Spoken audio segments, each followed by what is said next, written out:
My parents stole my restored Mustang from my golden child brother and claimed he owned it legally, so I filed charges, got them arrested, and took my life back now. My little brother, a 20-year-old male named Jason, has always been treated like he's God's gift to humanity, while I'm basically just the invisible kid nobody gives a crap about. It's been this way since we were kids. I still remember this one time in 8th grade when I won first place in the district science fair. I spent weeks building this kick-ass solar-powered water filtration system.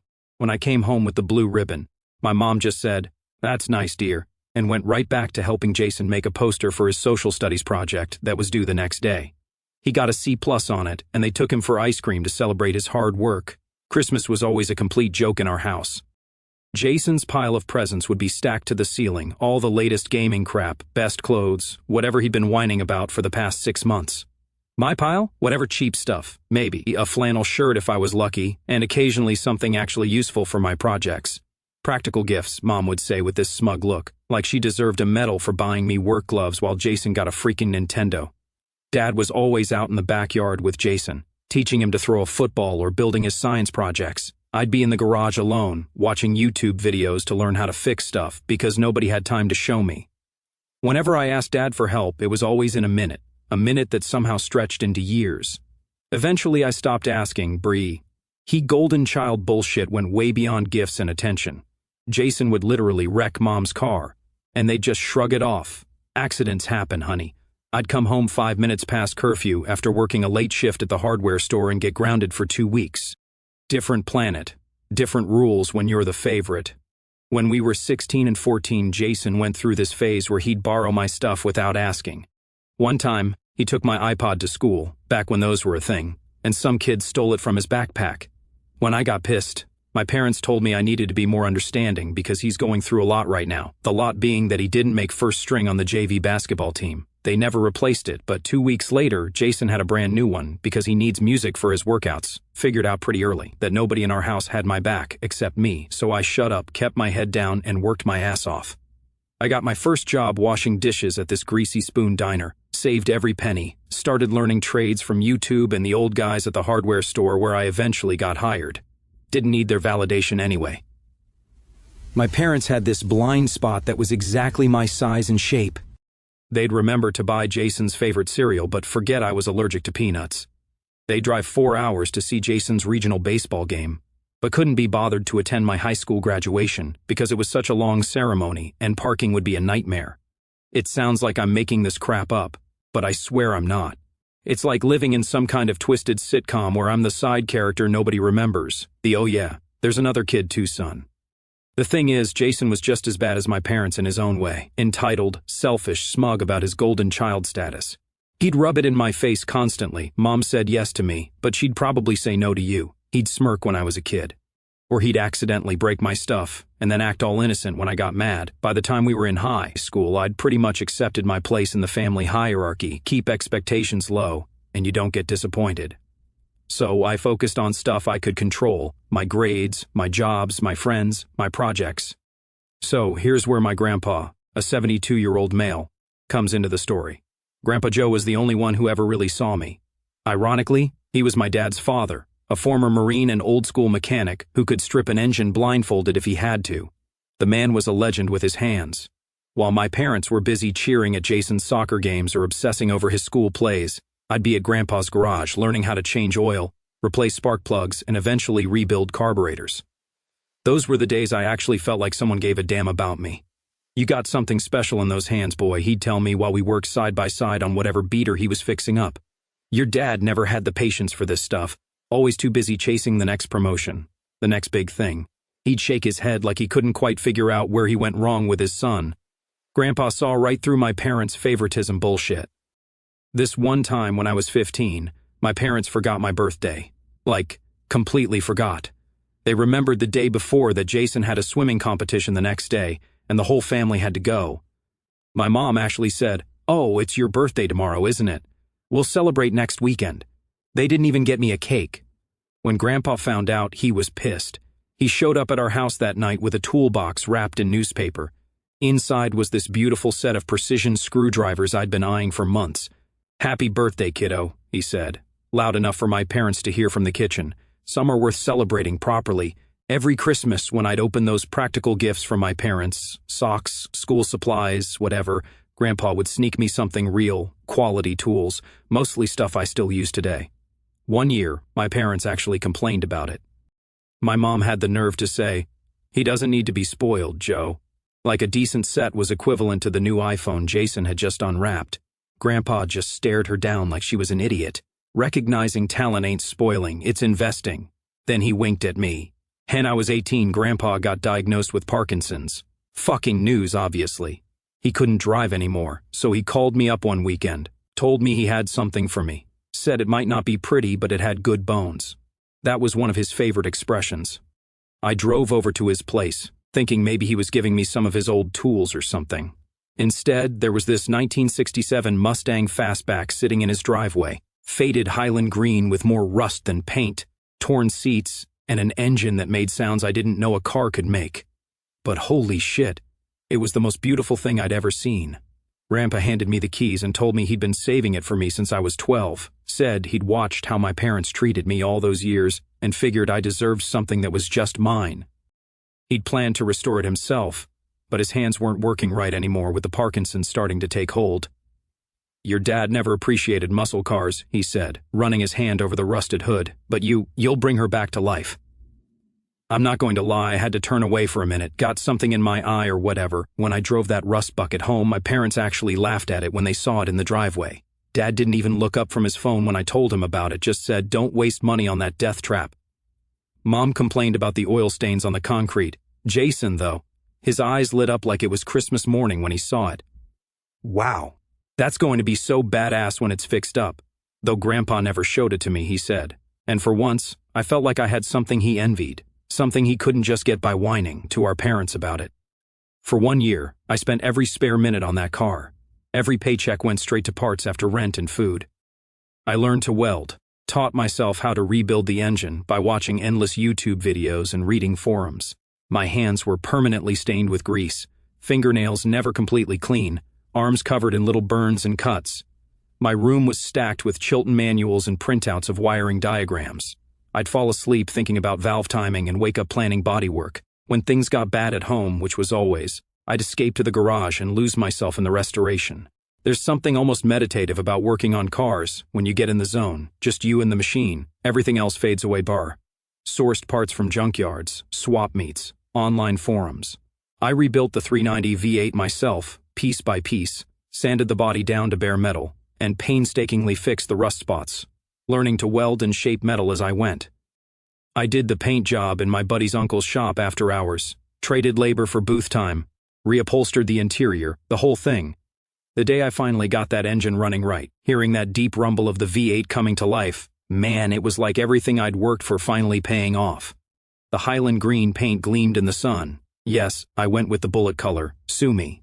The black leather interior smelled like a new start, and when I took her for that first real drive, windows down, engine growling, for once in my life, I had something that was truly mine, something I'd built with my own 2 hands that nobody could take credit for.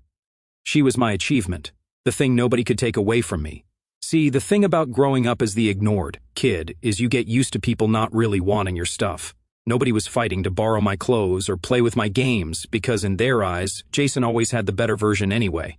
So I wasn't prepared for what happened when, for once in my life, I had something that was actually worth envying, and man, did Jason envy that Mustang. After I got the Mustang running properly, Jason couldn't stop talking about it. Every single time I drove it, he'd be at the window watching like a kid staring at an ice cream truck. Whenever I'd pull in, he'd come racing out to the garage. "Can I sit in it? Just for a minute?" At first, I didn't mind that much. It was actually kind of nice having someone appreciate all the work I'd put in. My parents sure as hell didn't care. Dad just complained about tools taking up space in the garage, and Mom kept making these passive-aggressive comments about wasting money instead of saving for a real future, whatever the hell that meant. But then Jason's requests started getting more annoying. It went from, "Can I sit in it?" to "Can I drive it to prom? Just for one night, I'll be super careful." Then it was, "Let me take it to the beach this weekend. My friends would freak if I picked them up in this." Always with that entitlement in his voice, like of course I'd say yes because that's what everyone always did with Jason. I always said no, not because I wanted to be a jerk to my brother. I said no because I knew Jason. This is the kid who broke 3 phones in 1 year. The kid who borrowed Dad's expensive golf clubs for a single afternoon and somehow lost half the set. The kid who never took care of anything because he never had to. Something always got replaced when he broke it. He didn't have to be responsible for anything because, of course, my parents had his back. And you think I'm crazy to let him take my painstakingly restored classic Mustang after watching that track record his whole life? Hell no. The tension kept piling up. Jason would roll his eyes whenever I refused, saying stuff like, "It's just a car, dude. You're so freaking uptight. Just a car." Like I hadn't spent an entire year, every spare dollar, rebuilding the damn thing. Then my parents started making these little comments at dinner, stuff like, sharing is part of being a good brother, and that car just sits in the garage most of the time anyway. Classic setup in our house. What Jason wants, Jason gets. Except this time I wasn't budging. My dad tried to guilt trip me one night. When I was your age, I always shared with my brothers. That's what family does. I almost laughed in his face. This from the guy who literally hid the good snacks in his office so he wouldn't have to share with his kids. I just replied, "When you were my age, did you rebuild a classic car from scratch with money you earned working your ass off while going to college?" That shut him up for about 5 minutes. My mom tried a different angle. She cornered me in the kitchen one morning with her coffee cup, and that fake concerned look she gets. "Honey, I'm worried about you getting so attached to material things. It's just metal and rubber, Relationships are what matter in life." Funny how they care about maintaining a good relationship when it comes to Jason. Things came to a head when Jason got accepted to State University. My parents threw this massive party, invited everyone they knew. I mean, yeah, good for him, but it's not like State is Harvard. It's a decent school with a 70% acceptance rate that he barely got into with his mediocre grades and Dad's alumni connection. But whatever. I showed up and still congratulated him. During dinner, Dad stood up and announced they had a surprise for Jason.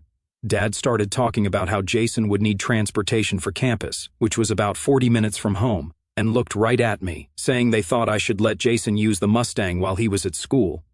The entire table turned to look at me, expecting me to just smile and play along like always, like I was going to say, "Sure, take the car I spent 1 year rebuilding, the one possession I have that actually means something to me.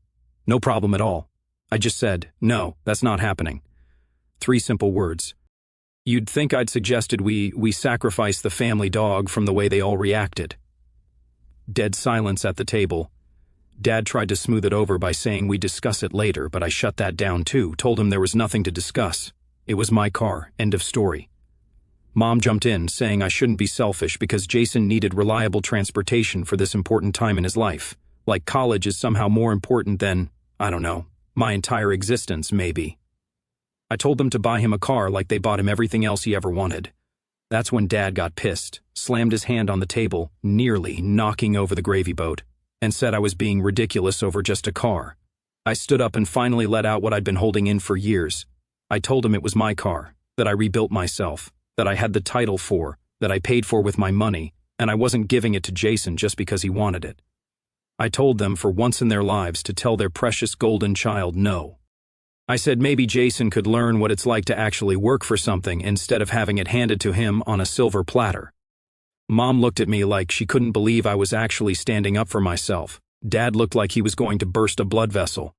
Jason just sat there with that frown, probably pissed that his usual want, whine, get process was hitting a roadblock. I walked out before anyone could say anything else. Next morning, Dad tried again. He tried a different way this time. "Listen, son," he said, like we were negotiating a contract. "I understand you've put a lot of work into that car. What if we compensate you for it? We could put some money toward another project car for you, something you could work on while Jason takes the Mustang. He needs it now." I just laughed. "You don't get it, do you? It's not about the money. I don't want another project car. I want my car that I already rebuilt. And don't start again with the 'it's just a car,' because it's not. It means to me way more than that." Then he tried the being selfish again. "Jason has an opportunity here. This could really set him up for success. Don't you want what's best for your brother?" I was so tired of that line. What about what's best for me, Dad? Has that ever crossed your mind even once? The look on his face told me everything I needed to know. It genuinely hadn't. For the next couple of weeks, things were tense at home. My mom tried the silent treatment, like I was the one being unreasonable. My dad kept making these little digs about team players and family sacrifice.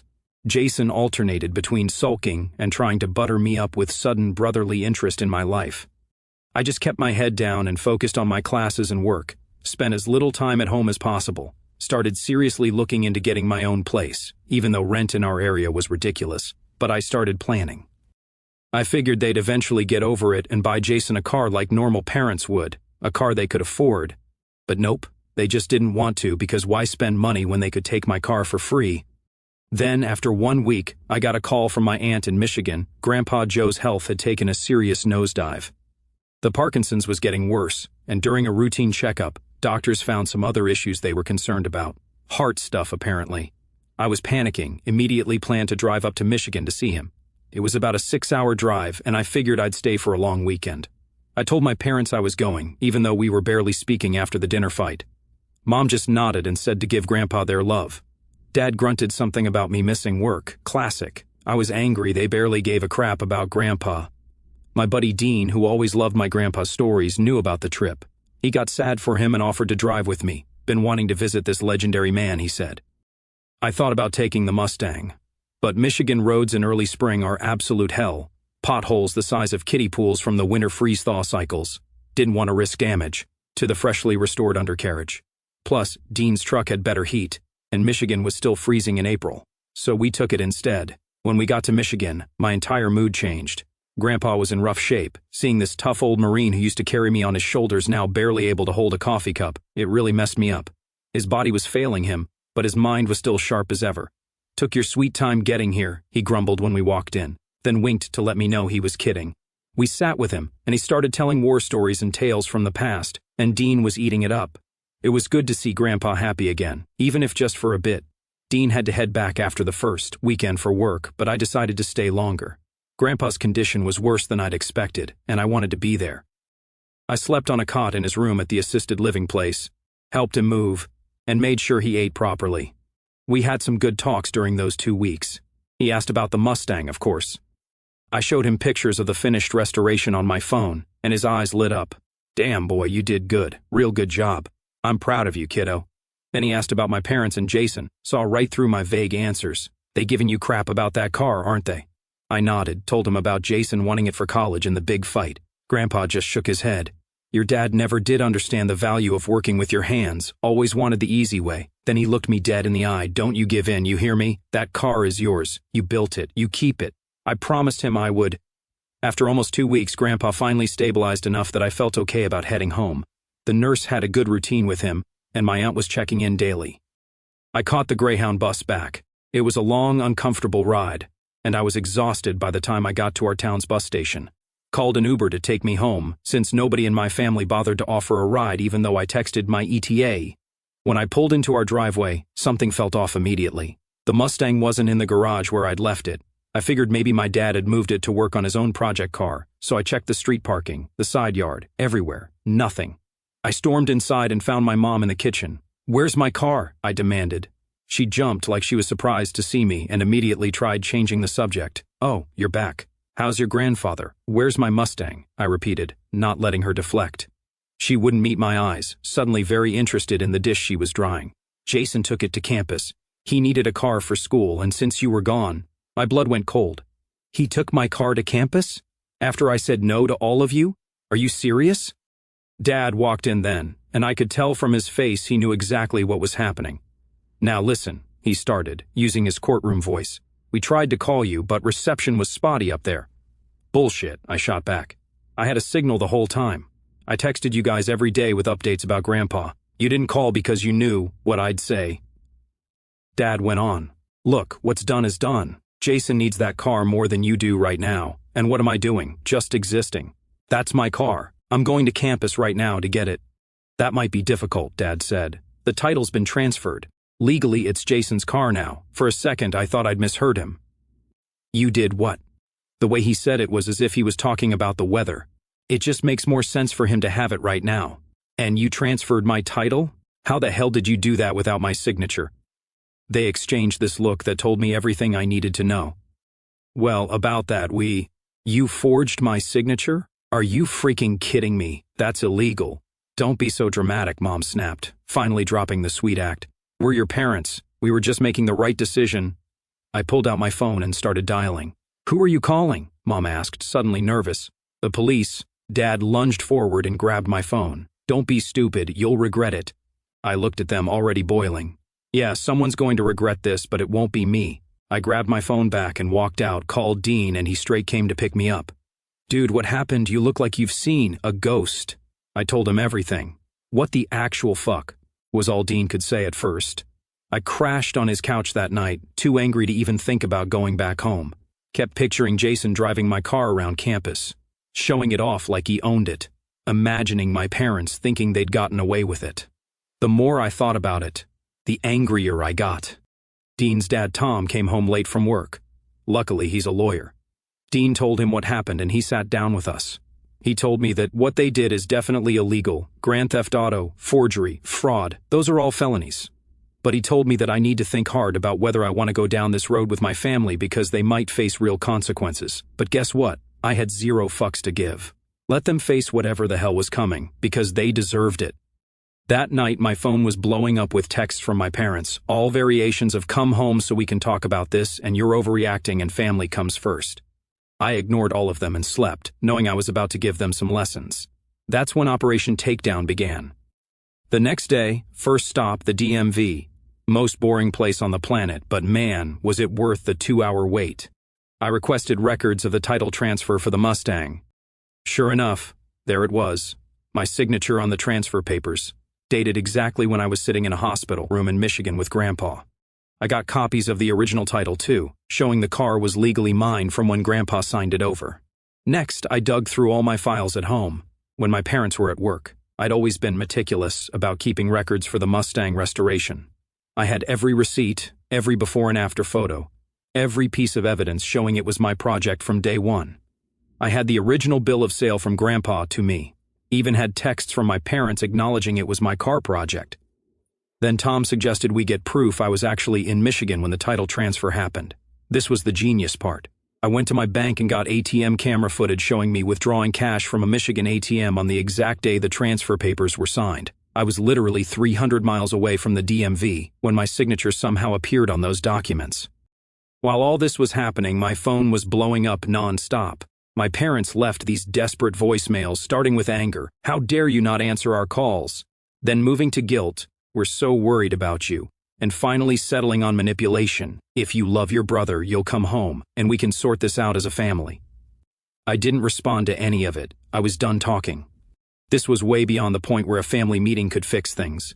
With all the evidence in hand, Tom and I went to the police station to file reports for grand theft auto, forgery, and fraud. Walking out of that police station was like I'd crossed some line that couldn't be uncrossed. For the first time in my life, I wasn't just taking whatever crap my family decided to dish out. I was fighting back. The wheels of justice turn slowly, but they do turn. It took almost 3 weeks for them to act on my complaint. 3 weeks of my parents escalating their attempts to contact me. The messages started getting desperate. "Stop being dramatic and come back home immediately, and you're tearing the family apart for a crappy car. And my personal favorite, you're making a mountain out of a molehill." A molehill? They stole my car, forged my signature on legal documents, and threatened me when I called them on it. But sure, I was overreacting.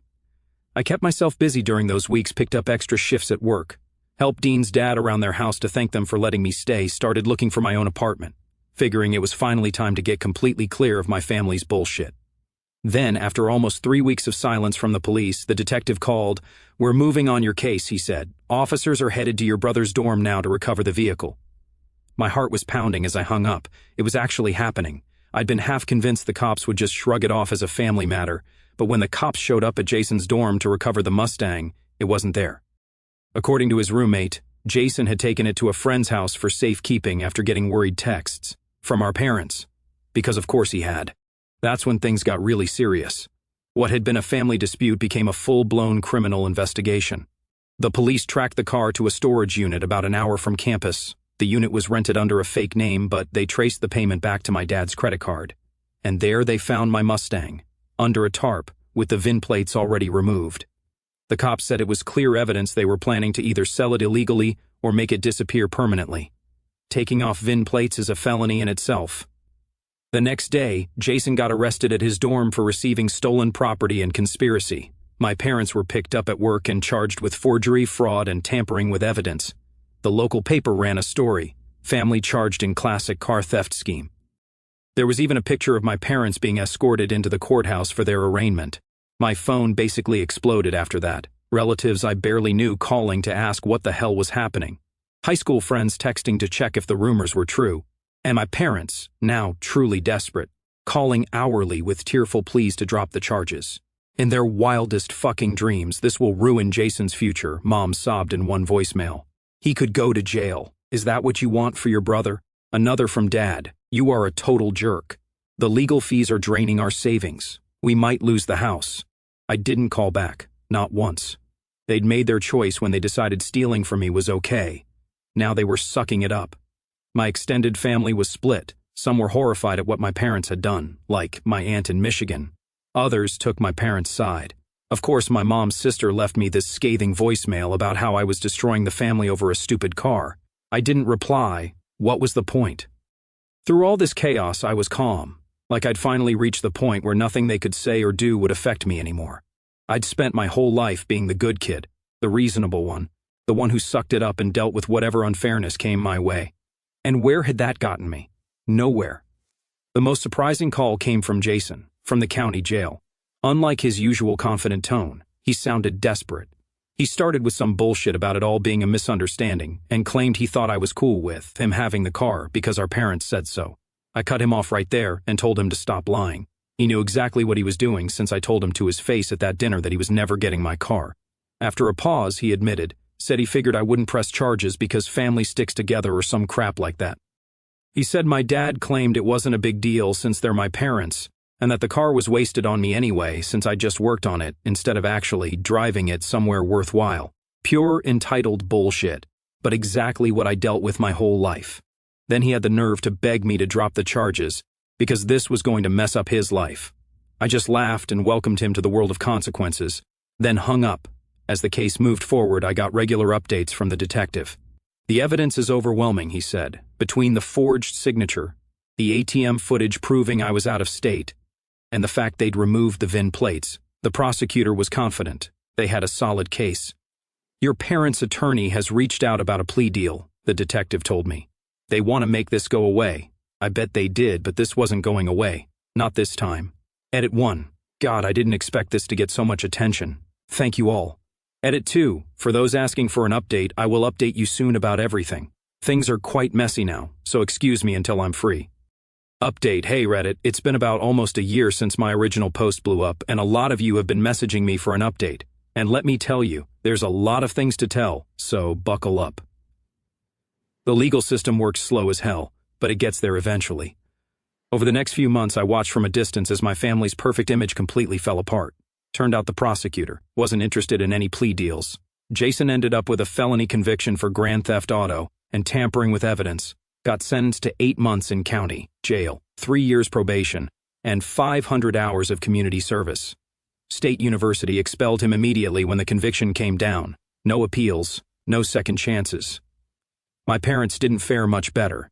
Dad got hit with forgery, fraud, conspiracy, and tampering with evidence. Mom got the same charges since they proved she was the one who actually forged my signature. They both got 18 months probation, massive fines, and 30 days in county jail, which the judge wouldn't let them serve on weekends like they begged to. Dad lost his accounting job. Turns out firms don't like keeping convicted fraudsters around to handle money. Their perfect reputation completely destroyed. On top of the criminal charges, the civil suit I filed with Tom's help hit them where it hurt. They had to sell their house to cover legal fees and damages. Last I heard, they're living in some crappy apartment and barely making ends meet. They tried to declare bankruptcy to escape the civil judgment, but the court denied it. Through their court-appointed lawyer, they made one last attempt to reach out, offered to take a second mortgage on the house they were already selling to pay for the car, and then some if I'd just dropped the charges, said we were still a family and could get past this. I sent back one line through Tom, we stopped being a family when you chose Jason over me for the last time. The Mustang was eventually recovered from the storage unit. The court ordered it returned to me with damages for the attempted theft and emotional distress. It came back with a dent in the fender and some scratches, but nothing I couldn't fix. While all this legal stuff was happening, I'd been staying with Dean and his family, but I knew I needed a more permanent solution.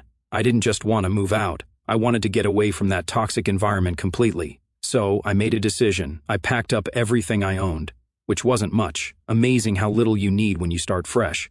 Quit my job and moved to Michigan to live with Grandpa Joe. His Parkinson's wasn't getting better, and he needed someone around more consistently than my aunt could manage with her job and kids. It was honestly the best decision I've ever made. I transferred my community college credits to a school nearby and picked up a part-time job at a local auto restoration shop where they actually appreciated my skills. The first weekend after I got settled, I drove the Mustang up to see Grandpa. He looked really tired. The sight of him broke my heart. I helped him out to the parking lot so he could see the car properly in the sunlight. He ran his trembling hand along the fender. The smile on his face was precious. He was so happy I moved in with him. Living with Grandpa those few months was the best thing that could have happened for both of us. I'd help him with everything and even cook his meals, while he'd sit at the kitchen table giving me advice about compression ratios and valve timing. We'd watch old westerns together in the evening, him falling asleep halfway through but insisting I tell him how they ended anyway. My parents tried to visit a few times after Grandpa took a bad turn. He refused to see them. He said he didn't want to see those two hypocrites.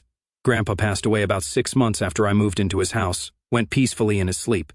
I was with him that last night, telling him about this '69 Charger the shop had just taken in for restoration. I grieved him. Still do. At the funeral, my family showed up. Jason looked like hell after his stint in county jail. My parents just looked beaten down and old. I kept my distance even when they tried to talk. Didn't trust myself to say anything that wouldn't turn into a scene. And Grandpa deserved better than that on his final day. After the service, I was shocked to learn that Grandpa had left me everything. His house, his tools, his modest savings. My dad looked like he'd been slapped when the lawyer read the will. Guess he'd been counting on an inheritance to help with their financial problems from the legal mess. The lawyer handed me an envelope afterward, a letter from Grandpa. The letter began with, "To my real son." He wrote that the last months with me. He even asked me to keep the Mustang running smooth. I couldn't help, I cried my eyes out when I read it. I still keep that letter in the glove box of the Mustang. Now still in Michigan, living in Grandpa's house. Got some solid friends, a job I love, and a future that looks pretty bright. Every Sunday, when the weather's good, I take the Mustang for a long drive down the coastal roads by the lake. We drive on. As for my family, they contacted me many times, begging for help. I blocked them every time and told them to go to hell. That door is closed and locked. Edit 1, guys, thanks for all the awards and support. I appreciate your kind words a lot. Edit 2, for those asking if I'll update you guys again. I think I'm going off for a while. I really need to take a long break and just focus on my life, so peace out for now. Take care, fam.